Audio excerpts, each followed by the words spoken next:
Hi മക്കളെ, എല്ലാവർക്കും Achus learning ക്ലാസ്സിലേക്ക് സ്വാഗതം. നമ്മൾ ഇന്ന് എടുക്കാൻ പോകുന്നത് കഴിഞ്ഞ ദിവസം എടുത്തതിന്റെ ബാക്കി 10ാം ക്ലാസ്സിലെ ഹിന്ദി പാഠഭാഗമാണ്. ഹതാശ സേ ഏക് വ്യക്തി ബൈഠ് ഗയാ ഥാ. ഹതാശ സേ ഏക് വ്യക്തി ബൈഠ് ഗയാ ഥാ എന്ന കവിത വിനോദ് കുമാർ ശുക്ലയുടെ കവിത നമ്മൾ വായിച്ചു, അർത്ഥമൊക്കെ പറഞ്ഞു. അതിനുശേഷം നരേഷ് സക്സേന എഴുതിയ ടിപ്പണിയാണ് പറഞ്ഞുകൊണ്ടിരുന്നത്.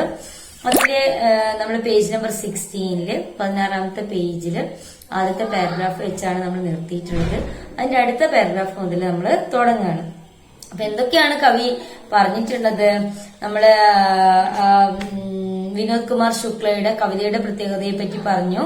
പിന്നെ ജാന്ന ശബ്ദം, നിഹി ജാന്ന എന്ന് പറയുന്ന ഒരു സാധാരണ പാരമ്പര്യമായിട്ട് നമ്മൾ പറയുന്ന അറിയുക എന്ന് പറയുന്നതിനെയല്ല ഇവിടെ കവി അറിയുക എന്ന് പറയുന്നത് നിരാശയെയും സങ്കടത്തെയും ഒക്കെയാണ് എന്നാണ് നമ്മൾ പറഞ്ഞു നിർത്തിയത്. നമുക്ക് നോക്കാം. कविता लगातार नहीं जाने और जानने का बयान करती जाती है. शिल्प के इस बारीक कारीगरी को देखिए. എന്താ പറഞ്ഞത്? കവിത ലഗാതാർ, ലഗാതാർ എന്ന് പറഞ്ഞാൽ തുടർച്ചയായി, നിഹീം ജാന്നെ ഓർ ജാന്നെ. അപ്പൊ കവിത തുടർച്ചയായിട്ട് നിഹീം ജാന്നെ ജാന്നെ, അറിയുന്നില്ല അറിയും എന്നിങ്ങനെ ബയാൻ കത്തി ജാത്തി എന്നിങ്ങനെ വർണ്ണിച്ചുകൊണ്ടിരിക്കുകയാണ്. അപ്പൊ ഈ കവിതയിൽ തുടർച്ചയായിട്ട് വീണ്ടും വീണ്ടും വരുന്ന എന്താണ്? നിഹീം ജാന്ന ജാന്ന എന്നാണ് വരുന്നത്.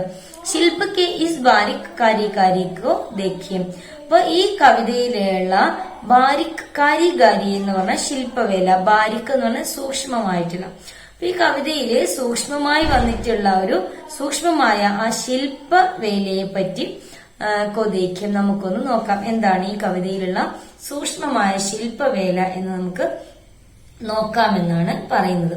അടുത്ത പാരഗ്രാഫ് നോക്കാം. വഹ് മുझे नहीं जानता था, हाथ बढ़ाने को जानता था. हम एक दूसरे को नहीं जानते थे, साथ साथ चलना जानते थे. यह नहीं जानना और जानना कविता में किसी लोकगीत के स्थाई की तरह बार बार लौटता है. गद्य में लिखी हुई किसी कविता में लिरिकल या गीतात्मकता का बोध इस खूबी के साथ हिंदी के किस कविता में आया है? याद नहीं आ रहा. എന്താണ് പറയുന്നത്? വഹ് മുझे नहीं जानता था, അയാൾക്ക് എന്നെ അറിയുകയില്ല. ഹാത്ത് ബഠാനെക്കോ ജാൻതാ ഥാ, കൈ നീട്ടിയത് അറിയാം. ഹം ഏക് ദൂസരേക്കോ नहीं जानते थे, ഞങ്ങൾക്ക് പരസ്പരം അറിയുകയില്ല. സാത്ത് സാത്ത് ചലന ജാൻതേ ഥേ, ഒരുമിച്ച് നടക്കാൻ അറിയാം. അപ്പൊ നമ്മൾ ഇവിടെ പറഞ്ഞിരിക്കുന്നത് അയാൾക്ക് തന്നെ അറിയില്ല, പക്ഷെ ഞാൻ കൈ നീട്ടിയത് അയാൾക്ക് അറിയാം. ഞങ്ങൾക്ക് പരസ്പരം അങ്ങോട്ടും ഇങ്ങോട്ടും അറിയില്ല, പക്ഷെ ഒരുമിച്ച് നടക്കാൻ ഞങ്ങൾക്ക് അറിയാം. യഹ് നിഹീം ജാന്ന और जानना कविता में किसी लोकगीत के स्थाई की तरह बार बार लौटता है. ഇവിടെ നിഹീം ജാന്ന ജാന്ന കവിത മേം കിസി ലോകഗീത് കെ സ്ഥായി.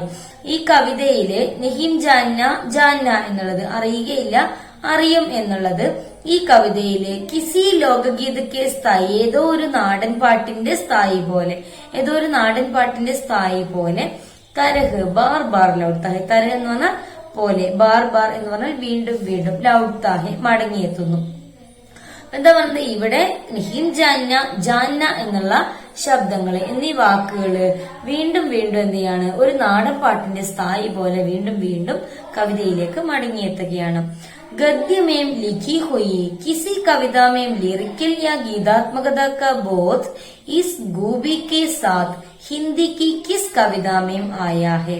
ഗദ്യമേം ലിഖി ഹുയി, ഗദ്യത്തിൽ എഴുതിയ, ഗദ്യരൂപത്തിൽ എഴുതിയിട്ടുള്ള കിസി കവിതാമേ, ഏതെങ്കിലും കവിതയിൽ, ലിറിക്കൽ യാ ഗീതാത്മകത, ലിറിക്കൽ അല്ലെങ്കിൽ ഗീതാത്മകത, കബോധ് ഇസ് ഖൂബി കെ സാത്ത് ഹിന്ദി की किस कविता में आया है എന്ന് പറഞ്ഞാല് ഗദ്യരൂപത്തിൽ എഴുതിയ ഏതെങ്കിലും കവിതയില് ലിറിക്കൽ അല്ലെങ്കിൽ ഗീതാത്മകതാ ബോധത്തോടുകൂടി എഴുതിയിട്ടുള്ള ഏതെങ്കിലും കവിതയില്, ഹിന്ദിയിൽ ഏതെങ്കിലും കവിതയിൽ ഇങ്ങനെ വന്നിട്ടുണ്ടോ എന്ന് എനിക്ക് ഓർമ്മ വരുന്നില്ല. യാത് നിഹിം ആരഹ, എനിക്ക് ഓർമ്മ വരുന്നേ ഇല്ല. അപ്പൊ ഹിന്ദിയിലെ ഏതെങ്കിലും കവിതയില്, ഗദ്യരൂപത്തിൽ എഴുതിയിട്ടുള്ള കവിതയില് ഇങ്ങനെ വീണ്ടും വീണ്ടും നാടൻ പാട്ടിന്റെ സ്ഥായി പോലെ വീണ്ടും വീണ്ടും മടങ്ങിയെത്തുന്ന ഒരു സ്വഭാവം അല്ലെങ്കിൽ ലിറിക്കൽ ഗീതാത്മകത ഒന്നും ഇങ്ങനെ ഉണ്ടെന്ന് എനിക്ക് തോന്നുന്നില്ല എന്നാണ് പറയുന്നത്. അപ്പൊ ഗദ്യരൂപത്തിൽ എഴുതിയ കവിതയായിട്ടും ഇതിലൊരു നാടൻ പാട്ടിന്റെ സ്ഥായി പോലെ ഗീതാത്മകതയും ലിറിക്കലും കൊണ്ടുവരാൻ ആർക്ക് കഴിഞ്ഞിട്ടുണ്ട്? വിനോദ് കുമാർ ശുക്ലയ്ക്ക് കഴിഞ്ഞിട്ടുണ്ട് എന്നാണ് പറയുന്നത്. അടുത്ത പാരഗ്രാഫ് നോക്കാം. जैसे किसी जंगल में आखिरी शोर के आखिरी शब्द श्रोताओं की ज़बानी पर आपसे आप आ जाते हैं, वैसे ही इस कविता के अंतिम शब्द यानी साथ साथ चलने के बाद यदि कविता पाठ रोक दिया जाए तो सुनने वाले खुद वाक्य पूरा कर देंगे और कहेंगे जानते थे. എന്താ പറഞ്ഞത്? जैसे किसी गजल में आखिरी शोर के आखिरी शब्द. അപ്പൊ ജൈസെ എന്ന് പറഞ്ഞാൽ ജൈസെ കിസി ഏതെങ്കിലും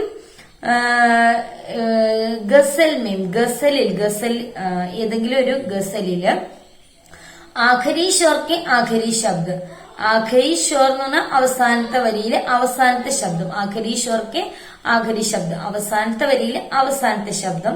ശ്രോതാവും കി ജബാൻ, ഈ കേൾക്കുന്നവരുടെ നാവില് ആപ് സെ ആപ് ആ ജാത്തെ ഹെ, എങ്ങനെയാണോ വന്നു പോകുന്നത്. അപ്പൊ ഏതെങ്കിലും ഒരു ഗസലില് അവസാനത്തെ വരിയിലെ അവസാനത്തെ വാക്ക് എങ്ങനെയാണോ വന്നു പോകുന്നത്, വൈസേഹി അതുപോലെ ഇസ് കവിതാമയും ഈ കവിതയില് അന്തിം ശബ്ദയാനി അവസാനത്തെ ശബ്ദമായിട്ടുള്ള സാത് സാത് ചലന, അവസാനത്തെ ശബ്ദമായിട്ടുള്ള സാത് സാത് ചലന കെ ബാദ്, അതിനുശേഷം സാത് സാത് ചലന എന്ന വരിക്ക് ശേഷം യദി കവിത പാഠ് രോക്ക് ദിയ, ഈ കവിത ചൊല്ലുന്നയാള് രോക്ക് ദിയ അത് നിർത്തിപ്പോയാലും, ജായേത്തോ സുന്നേ വലെ അത് കേൾക്കുന്നയാൾക്ക് ഖൂദ് വാക്യ പൂരാക്കർദേങ്കെ സ്വയം അത് പൂരിപ്പിച്ചു കൊടുക്കാൻ, അവർ കഹേങ്കെ ജാൻ കഹേങ്കെ പൂരിപ്പിക്കാൻ പറ്റുമായിരുന്നു, പറയാൻ പറ്റുമായിരുന്നു. എന്താണ്?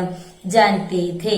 അപ്പോ സാത് സാത് ചലനയ്ക്ക് ശേഷം ജാൻതേ ഥേ എന്ന് പൂരിപ്പിച്ചു കൊടുക്കാൻ കേൾക്കുന്നയാൾക്ക് പോലും എന്ത് ചെയ്യായിരുന്നു? കഴിയുമായിരുന്നു എന്നാണ് പറയുന്നത്. ഈ കവിതയില് എവിടെയെങ്കിലും എന്താ പറയാ ഒരു ഗസലിലുള്ള പോലെ അവസാനത്തെ വരിയിലെ അവസാനത്തെ ശബ്ദം എങ്ങനെയാണോ ഗസലിൽ വന്നു പോകുന്നത് അതുപോലെ തന്നെയാണ് ഈ കവിതയിലെ അന്തിമ ശബ്ദമായിട്ടുള്ള സാത് സാത് ചലന എന്ന വാക്കിന് ശേഷം ജാന്ന ജാൻതേ ധേ എന്ന് പൂരിപ്പിച്ചു കൊടുക്കാൻ, അഥവാ കവിത ചൊല്ലുന്നയാൾക്കത് നിർത്തിപ്പോയാലും തടസ്സമായി പോയാലും എന്ത് ചെയ്യാൻ പറ്റുമായിരുന്നു? കേൾക്കുന്നയാൾക്കത് പൂരിപ്പിച്ചു കൊടുക്കാൻ പറ്റുമായിരുന്നു എന്നാണ് പറയുന്നത്. അർത്ഥം നോക്കിയാല് ഗസൽ എന്ന് പറഞ്ഞാൽ ഗസലിനെ, ആഖരി ഷോർ എന്ന് പറഞ്ഞാൽ അവസാനത്തെ വരി, ആഖരി ശബ്ദം എന്ന് അവസാനത്തെ വാക്ക്, പിന്നെ ജബാൻ എന്ന് പറഞ്ഞാൽ നാവിലാണ് കേട്ടോ, നാവിൽ. പിന്നെ ആപ്സെ ആപ് ആ ജാത്തെ എന്ന് പറഞ്ഞാൽ എങ്ങനെയാണോ വന്ന് പോകുന്നത്, വൈസഹി അതുപോലെ ഇസ് കവിതക്ക് ഈ കവിതയിൽ അന്തിം ശബ്ദം അവസാനത്തെ ശബ്ദം, സാത് സാത് ചലന ഒരുമിച്ച് നടക്കുക അല്ലെങ്കിൽ ഒരുമിച്ച് പോവുക, ബാദ് ശേഷം രോക്ക് ദിയ എന്ന് പറഞ്ഞാല് തടസ്സം വരിക, തടഞ്ഞു നിർത്തുക, തടസ്സം വന്നു പോയാല്, സുന്നെ കേൾക്കുന്നയാള്, ഖൂദ് എന്ന് പറഞ്ഞാൽ സ്വയം, പൂരാക്കർ എന്ന് പറഞ്ഞാൽ പൂരിപ്പിച്ച് കൊടുക്കും, ജാൻതേധ എന്ന് പൂരിപ്പിച്ചു കൊടുക്കുമായിരുന്നു അല്ലെങ്കിൽ പൂരിപ്പിക്കാൻ പറ്റുമായിരുന്നു. നമുക്ക് അടുത്ത പാരഗ്രാഫ് നോക്കാം. അപ്പൊ ഇതിൽ ഈ രണ്ട് പാരഗ്രാഫിൽ പറഞ്ഞിരിക്കുന്നത് ഇതിന്റെ സൂക്ഷ്മമായിട്ടുള്ള കാരികാരിയെ പറ്റിയാണ്. ബാരിക്ക് കാരികാരി, സൂക്ഷ്മമായ ശില്പവേലയെ പറ്റിയാണ് പറഞ്ഞിട്ടുള്ളത്. എന്താണ് ശില്പവേല എന്ന് പറയുന്നത്? അറിയില്ല എന്നും അറിയുക എന്നും പറയുന്നത് നാടൻ പാട്ടിന്റെ സ്ഥായി പോലെ വീണ്ടും വീണ്ടും മടങ്ങിയെത്തുന്നു. ഹിന്ദിയിൽ ഏതെങ്കിലും ഒരു കവിതയിൽ ഇങ്ങനെ വന്നിട്ടുള്ളതായിട്ട് ലോകഗീതം ലിറിക്കലും ഒക്കെ ഒരുമിച്ച്, ഗീതാത്മകതയൊക്കെ ഒരുമിച്ച് വന്നിട്ടുള്ളതായിട്ട് എനിക്ക് ഓർമ്മയില്ല എന്നാണ് നരേഷ് സക്സേന പറഞ്ഞിട്ടുള്ളത്. പിന്നെ പറയുന്നത് ഒരു ഗസല് പോലെ അവസാനത്തെ വരിയിലെ അവസാനത്തെ വാക്ക് ഗസല് പോലെ എന്ത് ചെയ്യാറുണ്ട്, ഗസലിൽ എങ്ങനെയാണോ വന്നു പോകുന്നത് അതുപോലെ ഈ കവിതയിലും പാടുന്നയാൾക്ക് അത് മറന്നുപോയാലും കേൾക്കുന്നയാൾക്ക് പൂരിപ്പിച്ചു കൊടുക്കാൻ പറ്റുമായിരുന്നു എന്ന് പറയുന്നു. അടുത്ത പാരഗ്രാഫ് നോക്കാം. यह कविता जानना शब्द के रूढ़िग्रस्त अर्थ को पूरी तरह से बदल देती है. इस कविता की पहली दो पंक्तियों में ही कवि अपनी पूरी बात कह देता है. शेष पंक्तियां उसी कहे गाए को और सदन और गहरा करती है। कविता का संदेश है कि दो मनुष्यों के बीच मनुष्यता का एहसास यानी मानवीय संवेदना होना जरूरी है, जानकारियां जरूरी नहीं है. എന്താണ് പറഞ്ഞിട്ടുള്ളത് നോക്കാം. യഹ് കവിത, ഈ കവിതയിൽ ജാന്ന ശബ്ദക്കെ രൂഢീഗ്രസ്ത അർത്ഥ, ജാന്ന അറിയുക എന്ന ശബ്ദത്തിന്റെ രൂഢീഗ്രസ്ത അർത്ഥ പരമ്പരാഗതമായ അർത്ഥത്തെ കോ പൂരി തരഹ് പൂർണമായിട്ടും ബദൽ ദേത്തിഹെ മാറ്റിയിരിക്കുന്നു. അപ്പൊ നമ്മുടെ മനസ്സിൽ അറിയുക എന്നുള്ള ഒരു പാരമ്പര്യമായിട്ടുള്ള ഒരു ശബ്ദമുണ്ട്, അല്ലെങ്കിൽ പാരമ്പര്യമായിട്ട് നമ്മൾ അറിയുക എന്ന് പറയുന്ന ഒരു കാര്യമുണ്ട്. അതിനെ ഈ കവിതയിൽ എന്ത് ചെയ്തിരിക്കുന്നു? പൂർണ്ണമായിട്ടും മാറ്റിയിരിക്കുന്നു. ബദൽ ദേത്തിഹെ, ബദൽ ദേത്തിഹെ എന്ന് പറഞ്ഞാൽ മാറ്റിയിരിക്കുന്നു, പൂർണ്ണമായും അതിനെ മാറ്റിയിരിക്കുന്നു. ഇസ് കവിതാക്കി, ഈ കവിതയിൽ പഹലി ദോ പങ്ക്തിയും, ആദ്യത്തെ രണ്ട് വരിയിൽ, പഹലി എന്ന് പറഞ്ഞാൽ മുന്നത്തെ ആദ്യത്തെ, ദോ പങ്ക്തിയും രണ്ട് വരികളിൽ ഹി കവി അപ്നി പൂരി ബാത് കഹ് ദേത്താ ഹെ. അപ്പോ ഈ കവിതയിൽ ആദ്യത്തെ രണ്ട് വരിയിൽ തന്നെ കവി എന്ത് ചെയ്തിരിക്കുന്നു? എല്ലാ കാര്യങ്ങളും പറഞ്ഞിരിക്കുന്നു. പൂരി ബാത്ത് എന്ന് പറഞ്ഞാൽ എല്ലാ കാര്യങ്ങളും, കഹ് ദേത്ത എന്ന് പറഞ്ഞാൽ പറയുക. അപ്പൊ ആദ്യത്തെ രണ്ട് വരിയിൽ തന്നെ കവി എല്ലാ കാര്യങ്ങളും പറഞ്ഞിരിക്കുന്നു. ശേഷ പങ്ക്തിയാം, പിന്നത്തെ വരികളില്, ശേഷമുള്ള വരികളില് ഉസി കഹേ ഗയേക്കോ ഓർ സദൻ ഓർ ഗഹര കത്തി ഹെ. അപ്പൊ അടുത്ത വരികളിലൊക്കെ തന്നെ ആ പറഞ്ഞതിനെ എന്ത് ചെയ്യുന്നു? സദൻ ഓർ ഗഹര, ഉറപ്പുള്ളതും ആഴത്തിലുള്ളതും ആക്കുന്നു. അപ്പൊ ആദ്യത്തെ രണ്ട് വരികളിൽ മുഴുവൻ കാര്യങ്ങളും പറഞ്ഞിരിക്കുന്നു. ഇനി അടുത്ത വരികളിലാണെങ്കിൽ ഈ ആദ്യത്തെ വരികളിൽ പറഞ്ഞതിനെ തന്നെ ഒന്നും കൂടെ ഉറപ്പിച്ച് അതിനെ ആഴത്തിലുള്ളതും ഉറപ്പുള്ളതാക്കി മാറ്റുന്നു എന്നാണ് പറയുന്നത്. ഓർ ഗഹര കത്തി ഹെ. कविता का संदेश है कि दो मनुष्यों के बीच मनुष्यता का एहसास यानी मानवीय संवेदना होना जरूरी है. അപ്പൊ കവിതയുടെ സന്ദേശം എന്ന് പറയുന്നത്, കവിതാക്ക സന്ദേശേക്ക്, ഈ കവിതയുടെ സന്ദേശം എന്ന് പറയുന്നത് ദോ മനുഷ്യർക്ക് ബീച്ച്, രണ്ട് മനുഷ്യരുടെ ഇടയിൽ മനുഷ്യതാക്ക അഹ്സാസ്, മാനവികത എന്ന അല്ലെങ്കിൽ മാനുഷികത എന്നൊരു തോന്നൽ, യാനി മാനവീയ സംവേദന, മനുഷ്യത്വ വികാരങ്ങൾ ഹോന ജറൂരി ഹെ. അപ്പം രണ്ട് മനുഷ്യരുടെ ഇടയില് മാനുഷികത എന്നൊരു തോന്നൽ അല്ലെങ്കിൽ ഒരു മനുഷ്യത്വ വികാരങ്ങൾ ജറൂറി ഹെ, അത്യാവശ്യമാണ്. ജാൻകാരിയാം ജറൂറി നഹീം ഹെ, വ്യക്തിപരമായിട്ടുള്ള അറിവ് അല്ലെങ്കിൽ എന്താ പറയാ ബാഹ്യമായിട്ടുള്ള അറിവ് ജറൂറി നഹീം ഹെ, അത്യാവശ്യമല്ല. അപ്പൊ ഈ കവിതയിലെ സന്ദേശം എന്ന് പറയുന്നത് മനുഷ്യന്മാരുടെ ഇടയിൽ, മനുഷ്യങ്കോ ബീച്ച്, ദോ മനുഷ്യങ്കോ ബീച്ച്, രണ്ട് മനുഷ്യരുടെ ഇടയില് മാനുഷികത അല്ലെങ്കിൽ മനുഷ്യത്വമായിട്ടുള്ള വികാരങ്ങൾ ഉണ്ടാവേണ്ടത് അത്യാവശ്യമാണ്. പിന്നെയോ ജാൻകാരിയാം ജറൂറി നഹീം ഹെ, പുറമേയുള്ള അല്ലെങ്കിൽ വ്യക്തിപരമായിട്ടുള്ള അറിവ് വേണമെന്നില്ല. കിന്തു യഹ് സന്ദേശ് കവിതാമേം ഉപദേശ് കി തരഹ് നഹീം ആർത്താ ഹെ.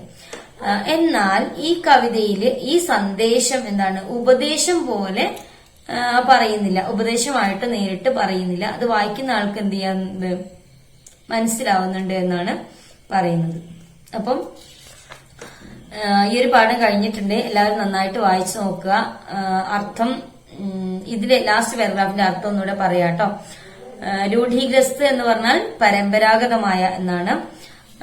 പൂരി പൂർണമായിട്ടും, തരഹ് പോലെ. ബദൽ ദേത്ത എന്ന് പറഞ്ഞാൽ മാറ്റിയിരിക്കുന്നു. പിന്നെ പറഞ്ഞിട്ടുള്ളത് പഹലി ആദ്യത്തെ, ശേഷ പങ്ക്തിയും ബാക്കിയുള്ള വരികളിലുള്ള, സഗൻ എന്ന് പറഞ്ഞാൽ ഉറപ്പുള്ള, ഗഹര ആഴത്തിലുള്ള. പിന്നെ മനുഷ്യക്കെ ബീച്ച് എന്ന് പറഞ്ഞാൽ മനുഷ്യരുടെ ഇടയിൽ, ബീച്ച് ഇടയിലാണ് കേട്ടോ. മനുഷ്യത മാനുഷികത. അഹസാസ് എന്ന് പറഞ്ഞാൽ തോന്നലാണ്, മാനവികത എന്ന ഒരു തോന്നൽ. മാനവീയ സംവേദന എന്ന് പറഞ്ഞാൽ മനുഷ്യത്വ വികാരങ്ങൾ. ജറൂറി അത്യാവശ്യം. ജാൻകാര്യം വ്യക്തിപരമായ അറിവ്. അപ്പൊ ഇത്രയും കാര്യങ്ങളാണ് നമ്മൾ പറഞ്ഞിട്ടുള്ളത്. എല്ലാവരും നന്നായിട്ട് പാഠഭാഗം വായിച്ചു നോക്കുക. 2-3 വട്ടം വായിക്കുക. എന്നിട്ട് ഇതിന്റെ മീനിങ്സ് ഒക്കെ ഒന്ന് എഴുതി വെക്കുക. നന്നായിട്ട് വായിച്ചാൽ, ഈ കവിതയെ നന്നായിട്ട് വായിച്ചാൽ എല്ലാവർക്കും വളരെ എളുപ്പമായിട്ട് തീരും. അടുത്ത ക്ലാസ്സിൽ കാണാം. ഇതിന്റെ ക്വസ്റ്റ്യൻ ആൻസറുകളൊക്കെ തന്നെ എല്ലാവരും പഠിക്കുക. Okay, by.